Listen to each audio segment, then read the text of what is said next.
Catch up on all the live shows right here on africatechradio.com. Welcome to Tony's Tech Side. I live stream on africatechradio.com every weekday from 9 a.m. West African time till midday. Wherever you're listening from, like, comment, and share. We'll learn a tech word today first, and then we would share the most important and juiciest tech stories impacting the continent, and then I would look at history and find something that's really amazing that can actually prop you and that can inspire you to look into the future and find things that you can, make do with, change your future. You can share your stories with the rest of us on WhatsApp, text or send a voice note 0913 558 1766 is the number. You can add +234 if you're texting from outside Nigeria. Our tech word for today is generative AI, more like a tech phrase for the day.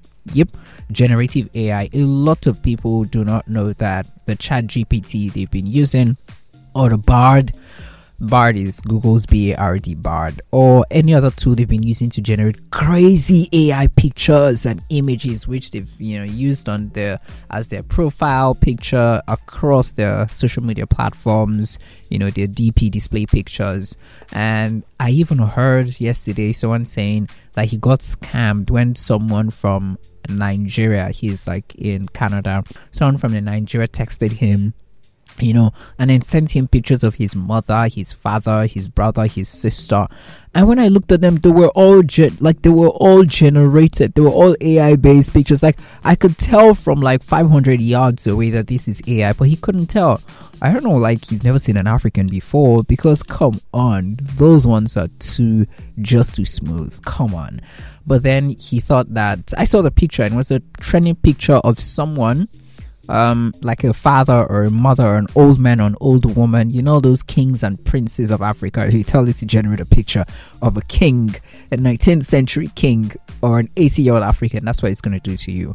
So you need to learn. So what is generative AI? Generative AI is anything that enables you to quickly generate any new content, any new thing based on what you put into the platform.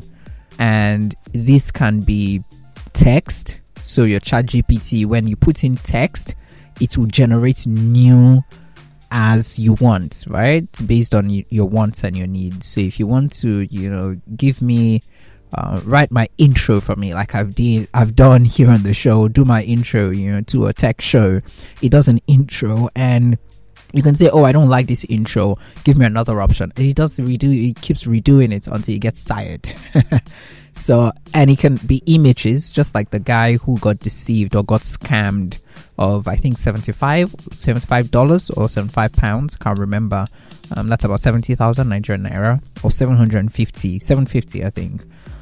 You just generated the images, puts in the things, black, skin color, tone, chocolate, this, that, eyes, just put in all of those features and you get images as you want.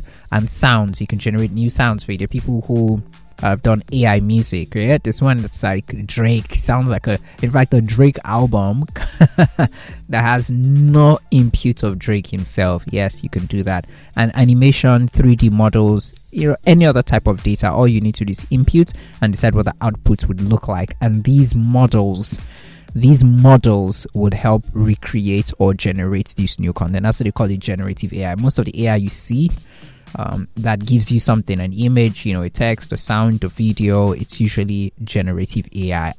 Yes, I hope you learned that today. So when next you see a ChatGPT, know that the models that make it possible for it to produce what it gives you is generative AI.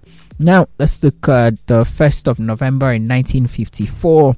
The Industrial Development Engineering Associates Company began selling the Regency TR1, and it was the world's first commercial transistor radio. Yes, for all those whose fathers and uncles and brothers had anything close to transistor radio, you will understand what I mean. If they bring it now, a lot of people would actually buy it for like a very, very costly amount. But yes, it was designed and developed by Texas Instruments, And then they partnered with IDEA to design and manufacture the completed radio. It sold over 100,000 units. That's this first one. And then it's kind of like ushered the commercial transistor radio industry. And on the 4th of November 1952, as part of a publicity stunt to help boost sales, Remington Rand collaborated with CBS to have its UNIVAC computer predict the results of the 1952 US presidential election between Dwight Eisenhower and A.J.O. Stevenson live on air. Well, we know who won that one. And because the pre-election polls had the election very close, the publicity surrounding a computer predicting the winner generated a lot of popular interest, and UNIVAC correctly predicted a landslide victory by Eisenhower early in the evening after only 3 million votes had been returned and entered into the system. However, because it was so different than the expected result, the decision was made to hold back the computerized prediction. It appears that both Remington Rand and CBS feared the computer was incorrect, so they didn't want to take the risk. It was only late in the broadcast, when continuing returns seemed to indicate the UNIVAC was in fact correct, that the CBS announced the landslide prediction from the computer, and the fact that he had done so hours earlier. And the UNIVAC had come within 3.5% of the popular vote, within 4 electoral votes, and predicted 100-1 odds of the Eisenhower victory. Now, this publicity stunt worked, as UNIVAC became quite famous, and for a while, people started calling all computers, UNIVACs. It was also featured on the cover of a Superman comic book and in a Looney Tunes cartoon. Now I know where that came from, Looney Tunes. On 5th of November 2007, Google introduced the Android platform. It was the mobile operating system for cell phones based on a modified version of the Linux operating system. So you know where the Android came from, Linux, exactly. The first Android-based phone would, later on be shipped in September of 2008. That's almost a year after. So, yes, I hope you can get inspired by these great things that have been done by these persons, these things we remember in history, and that it can prompt you to make choices that are better.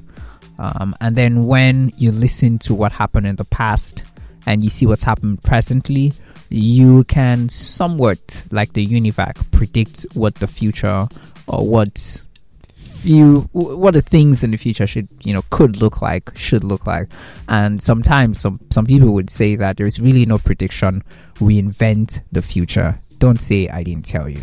Starting up with the most impactful stories, we hear that the African Export-Import Bank, the AFEX, in the United States of America, signed a term sheet for a $40 million pre-export facility, and that went in favor of John Vance Industries Limited. So the term sheet provides for the facility to be used to finance commodities that had been received into approved warehouses or storage sites to be processed into finished products for the export market.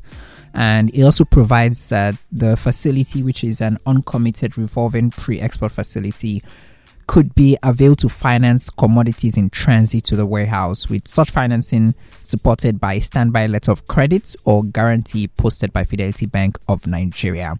And this is part of activities organized to mark the Fidelity International Trade and Creative Connect, hosted by Fidelity Bank, to promote Nigeria's value-added exports in the global market.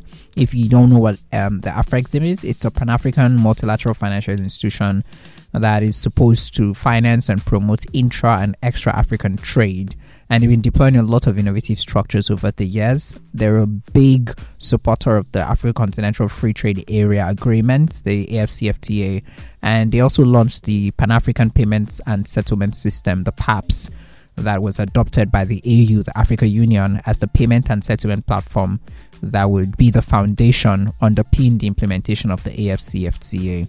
In the same vein, the British International Investments, that's the United Kingdom's development finance institution, and Impact Investor announced a $26.5 million commitment to AFEX. AFEX is Africa's leading commodities platform, and they currently operate in about 200 warehouses in Nigeria, Kenya, Uganda, and they serve over 450,000 farmers. Now, what is this investment supposed to do? It's supposed to support structural improvements in the agric industry in Africa and benefit smallholder farmers. How will it do this? Now, this means that the investment, $26.5 million US dollars, will be used to build 20 modern warehouses in strategic locations in Nigeria, Kenya, and Uganda. And the capital will also scale warehouse technology and the next generation software that captures post-harvesting pricing and something called smart storage. Yes, so smart storage solutions will also be the thing that this investment will also be financing, because this has the potential to preserve the lifespan of harvested crops and increase the volume of foods available. So instead of having post-harvest losses, hitting the roofs and being so enormous and big, it would, if we can provide for smart storage solutions in terms of warehouses that can be built and that can be strategically located in these countries and used to ensure that we don't have post-harvest losses, or reduce significantly post-harvest losses. Thereby, we're creating food security for a lot of people, and we're also ensuring that the prices of these things, the farmers don't lose, and smallholder farmers can benefit from this. There will also be additional warehouses that would provide 230,000 metric tons of storage capacity and give 200,000 more farmers access to low-cost storage and maximize sales from crop harvest. And then this would help increase farmer income by more than 200%. Smallholder farmers will be able to achieve a EFEC, and it's really important that this helps them to stay in operation, produce more, produce much more regularly, ensure that the quality of crops also for local consumption is really there. One of the places that has been already identified is Ibadan. Ibadan is the third largest city by population in Nigeria, and this investment is supposed to bring about a soybean processing plant in Ibadan. Oh my word! Oh, I love soybean. That's why I had to do that. So looking at agriculture on the continent, Nigeria, Kenya, and Uganda account for a quarter of GDP. Agriculture accounts for a quarter of the GDP in these three countries I've mentioned: Nigeria, Kenya, and Uganda. And 70% of their population gets employed also by agriculture. 80% of these, people that are employed are smallholder farmers and subsistence farmers. And there's a very, very big, difficulty in terms of the financial outlook due to the macroeconomic uncertainty. There's limited market access, poor reliability from sales. When you actually harvest, how much are you being priced? Are you being priced properly, or do people say that, you have like a lot of, and they know that if they keep it with you, or if you don't buy now, you're going to lose it because these goods are perishable. They will price you as little as whatever because you have abundantly this particular produce. But if you have a smart storage, system, a warehouse where you can keep these things and keep bringing them out little by little, then you can recoup the money you use in, and the efforts you put into getting these crops out. It solves a very, very important problem for smallholder farmers especially. And I want to see this spread at strategic positions, right? So it's either closer to the farmer, or it's closer to those who would actually be consuming it. It's closer to the consumers, me in the city, so that when they just bring them to the city, they know that yes, they keep it in the storage at every point in time. The consumers have access to it. The smallholder farmers do not need to keep coming, to the city. They just, when it gets sold, they get their own money, or they even get paid ahead of time, and they can move on with their lives, so they don't have to bother with it. This speaks to the SDG 2, which is on zero hunger, the SDG 8, which is on decent work and economic growth, especially for the farmers, the smallholder farmers, and also to SDG 12, which is on responsible consumption and production. I so like this, and I really am happy with the moves that we're making now, and the strategic partnerships that we're sealing. It's encouraging, it's motivating, and it's more like shining lights that would help those of us, who are on the receiving end to say, okay, you know what, if these things are happening on this end, we can also, foster these kind of strategic partnerships in our own little ways. Very important. While the whole world may be dancing to different, dance routines originating from South Africa, a lot is wrong in South Africa that needs to be fixed. And, no jokes. One of the major things that has rocked the country in a while is the unemployment rate, about the highest in the world, 2023 stats. And also the amount of, losses and the amount of losses due to electricity generation. We've had a lot of load shedding and electricity cuts in South Africa. In fact, ESKOM, the power generation company, recorded losses worth 24 billion rands for the 2022-2023 financial year, according to its financial statements. It's about $1.2 billion, just to put it in proper perspective if you're looking at the US dollars, using that as a gauge. This represents double of what ESKOM lost in 2021-2022, and that was about 11 billion, yes, in 2021-2022 financial year. And the reason for this loss is the decreasing generation capacity that ESKOM has. This is the major reason. Now, one of the things that caused this is because most of its systems, most of its power generating not engines now, resources, right, are either weak and need to be changed, or they are faulty and they haven't been given proper attention.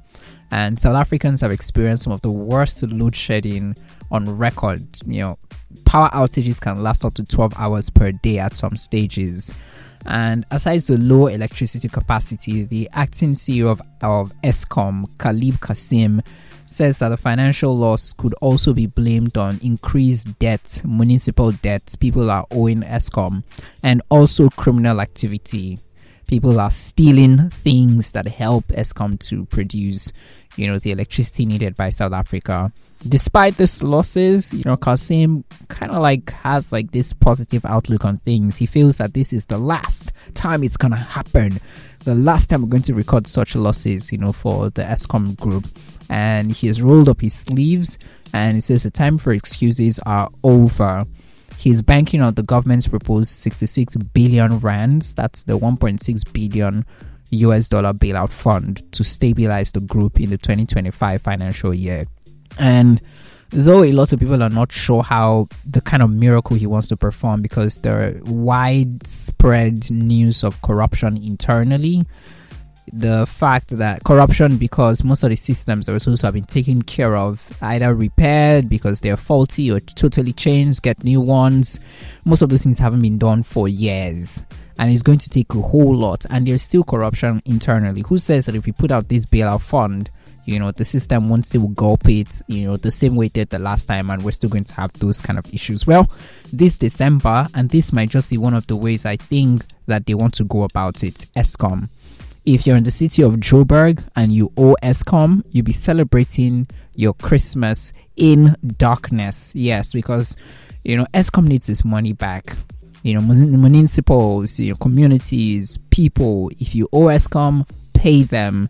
We're not sure exactly how this will play out, if this is going to really work for ESKOM, if this plan to keep people in darkness through the December or Christmas period will motivate them, force them to pay up their debts, so that ESKOM can at least start putting the money, recouping the money, the debts that's been owed it, and putting it into the generation of electricity, so that the sorry story of the electricity situation currently in South Africa can become a thing of the past.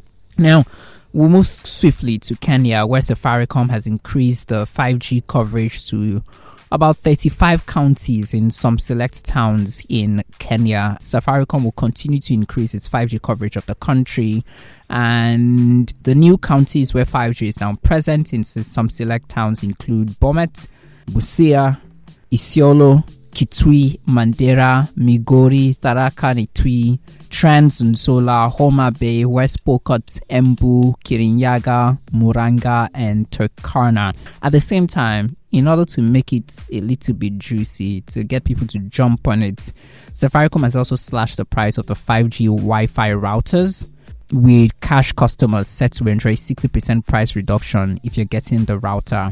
And they've also increased the 5G Wi-Fi volume for home customer packages that offer 400 gigabytes for 3,000 plus shillings, Kenyan shillings.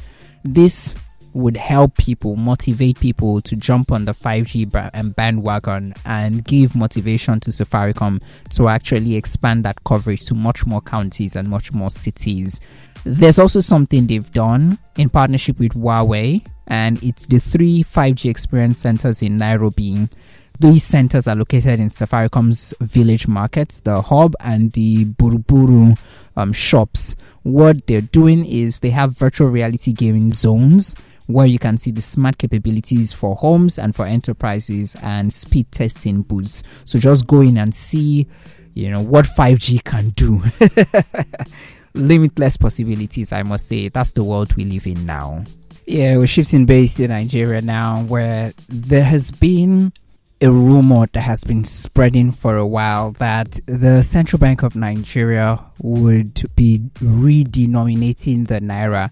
What does it mean to redenominate a currency? When you redenominate a currency, redenominate, you remove a zero from it, and it kind of like crashes the value, reduces the value of the currency, the buying power, what it can buy. So it's like taking out a particular value from it, right, and letting it, the value reduce and or fall. So it means what it would be against other things would be less valuable, kind of. Right, it will still be it will still have value, but it'll be less valuable than it was before it becomes redenominated, and then later on it will now gain the value again, right, and even surpass the value it was it had before. But this is not the case. The Central Bank of Nigeria's CBN's Director of Corporate Communications, Isa Abdul Mumin, has said that we are not redenominating the naira. Please, let's not. This is misleading information. Anywhere you hear it in 2023, September, August, October, this is November, we're not redenominating. According to what, the rumor that has been going around, the redenomination of the naira will take place in January 2024. And they have said this is really wrong. We do not plan to. We want to emphasize that the contents of this message or the message has been seen are misleading. And it's a text taken from an old policy initiative. And this is like way back in 2007. And you're just seeing it now, as something that wants to happen now. And please, it's not what we plan to do anytime soon. Now, that being said, something else that's really important that you need to know if you're in Nigeria is the Nigerian Meteorological Agency, NIMET, raising the alarm over the approaching dust haze and poor visibility in some northern states of Nigeria. And they've warned airline operators to take precautions, take caution in your operation, ensure you adhere to strict weather reports that have been provided by NIMET, the Nigerian Meteorological Agency. And ensure also for people who would be moving around and people who have, certain conditions, ensure that you protect yourself. If you're going to use a nose mask, sunglasses, eyeglasses, if you have respiratory ailments, please ensure that you check the weather report by NIMET and protect yourself from the current weather condition. It's not really good for anyone's health. You would most likely have, dust particles trapped in the air, and as you're walking, you're breathing it in, you're coming in contact with it. So please prepare for these things if you are in Nigeria. Something that's also really important that you need to prepare for is based on the announcement by the federal government of Nigeria, saying that it will be closing 2 ramps of the 3rd Mainland Bridge for repairs with effect from Monday, November 6, 2023. And this is coming barely 3 days after the Minister of Works, Dave Umahi, announced that the bridge will be closed on the 1st of November for a period of 3 months. We're not sure why this, sudden change, came about. But in a statement signed by the Federal Control of Works, she noted that repair works will begin on the ramps that are connecting Oronshoki to Adekunle and Lagos Island. That's the Adenishi Adeli part to Adekunle, and it's going to happen simultaneously. And they will be closed to traffic from 7 a.m. on Monday, November 6th, and it will be effective for 5 weeks. If you're coming from the Lagos Island and you're heading to Ebute Metta, you'll be diverted to Ilubiri to connect the Carter Bridge or the Idumota Bridge to link Idu inwards Otto Oyingo axis, and then access Herbert Macaulay to link, wherever you want to go to from there. And if you're coming from Victoria Island and you'd go through Bonicam to Onikon Marina Bridge to Akpogbon to Eko Bridge, Costain to Apapa Road, Railway Compound to Alago Meji, Glover Road, to Apeno Junction, Herbert Macaulay Way, and then, you find your way. And then also, from motorways, you'll be diverted to Ikorodu Road, that's Ojota, Antonio, Nikpanu, Fadeyi, that axis, and Jibo, to access Herbert Macaulay Way, and you can continue your journey. And if you're coming from Bagada, you can go through Antony Interchange to link Ikorodu Road inwards Jibo to access Herbert Macaulay Way, and then you can find your way from there. If you're coming from Apapa Oshodi Expressway and you wish to link Ebute Metta, you're advised to link Oshodi Bridge to Town Planning Way to Ikorodu Road, and then you can find your way from there. And they have promised adequate traffic and security personnel that will be deployed to these construction zones and the alternative routes that I have just talked about now that you can take. And, please cooperate with the government, both the Lagos State and the federal government of Nigeria. Exercise patience, Surulere. That's why they call that place, Surulere. Let's actually leave the name. And then please, whatever safety measures, that you're asked to take, to do, on the go, please undergo them wherever you're being directed to by those who you're supposed to listen to, those who work on the road. Please, the traffic agencies, listen to them. Traffic agents, listen to them, so that by the time we're done with this, the road is way better and literally everyone can enjoy the dividends, some of the dividends of what we're supposed to enjoy.